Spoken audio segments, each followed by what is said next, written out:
Bienvenue sur Lithothérapie & Co. Je m'appelle Jade, je suis lithothérapeute et dans ce podcast, nous allons découvrir ce qu'est la lithothérapie. Si vous vous demandez ce qu'est la lithothérapie, ce qu'elle apporte et comment utiliser les pierres au quotidien, alors vous êtes au bon endroit. Toutes les semaines, je vous offre des conseils et astuces pour vous aider à mieux la comprendre et à l'implémenter dans votre quotidien pour un meilleur équilibre de vie. Alors, prêt à mettre en avant votre bien-être grâce aux pierres ? À devenir plus aligné et à gagner en sérénité ? C'est parti pour l'épisode du jour.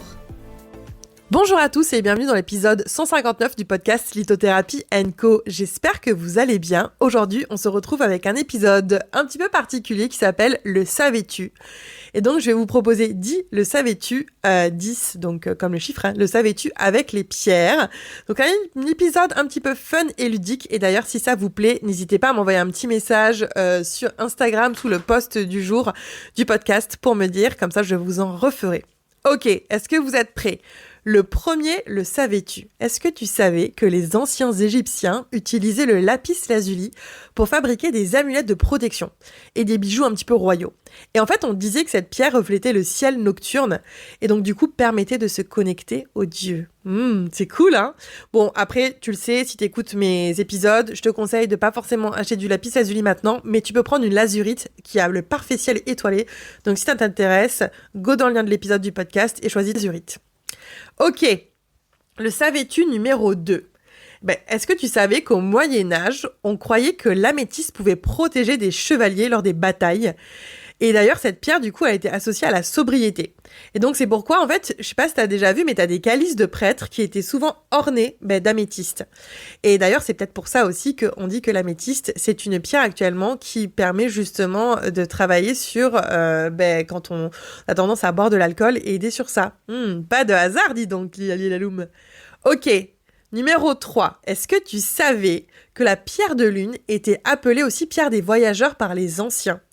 En fait, on croyait qu'elle protégeait les voyageurs la nuit, puis surtout qu'avant, on avait l'habitude de voyager beaucoup la nuit pour se repérer aussi avec la lune, avec les étoiles, mais aussi surtout ceux qui voyageaient par la mer. Et donc, aujourd'hui encore, elle est portée par ceux qui cherchent à équilibrer leurs émotions, mais aussi à cultiver leur intuition. C'est cool, hein ? Ok. Numéro 4. Est-ce que tu savais que le quartz, donc le cristal de roche, le quartz clair, était utilisé par les anciens Grecs pour invoquer les dieux.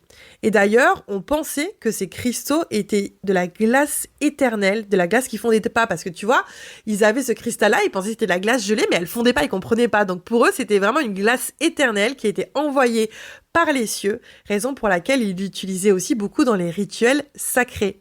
C'est cool, hein ? Ok, numéro 5. Est-ce que tu savais que la pierre du grenat, une pierre que j'adore, était portée par les voyageurs au Moyen-Âge pour se protéger des accidents et des attaques. Et en fait, en raison de sa couleur sang, tu sais qu'elle est un peu rouge vive, on croyait également que cette pierre pouvait arrêter les saignements et soigner les blessures. Et sache que ça, c'est quelque chose qui est resté, ou après on a mis aussi du scientifique dessus, puisque c'est souvent des pierres qui sont riches en fer et qu'on utilise aussi pour nous, pour la partie du sang, notamment pour les règles, quand on a des déficiences en fer, etc. Ok, numéro 6. Est-ce que tu sais que le quartz, donc cristal de roche, est un des éléments les plus utilisés dans les technologies modernes ? Par exemple, il est utilisé dans les montres à quartz, où il aide à réguler le temps.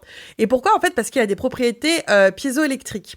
Donc, le quartz va vibrer à une fréquence qui est très précise, et donc ça, c'est mesuré scientifiquement, et lorsqu'elle est soumise à une tension électrique. Et ça va lui permettre, en fait, d'avoir une mesure de temps qui est très exacte. C'est dingue, hein ? Ok. Numéro 7. Est-ce que tu savais que le cristal de saphir synthétique, et c'est pour ça que les pierres synthétiques sont très bien, notamment pour la partie technologique, parce qu'on n'a pas utilisé les ressources de la Terre, en fait, le saphir synthétique est utilisé pour fabriquer les écrans de smartphones ultra résistants. Et le saphir, en fait, il faut savoir que c'est presque aussi dur que le diamant, ce qui en fait un matériel qui est assez idéal pour protéger les appareils électroniques des rayures. Et ouais, c'est la classe.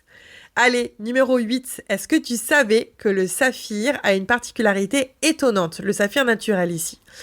Il est presque de toutes les couleurs, sauf le rouge. Et ouais, en fait, quand un saphir est rouge, En fait, on l'appelle un rubis. Donc, le rubis, c'est simplement un saphir qui a décidé de changer de couleur. Va savoir pourquoi on a fait ça, la vie quoi.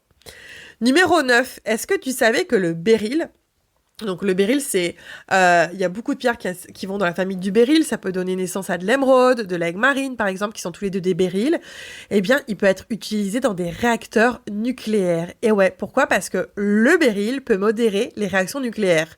Donc qui aurait cru que cette pierre, cette famille de pierres pouvait avoir une double vie aussi explosive les amis ?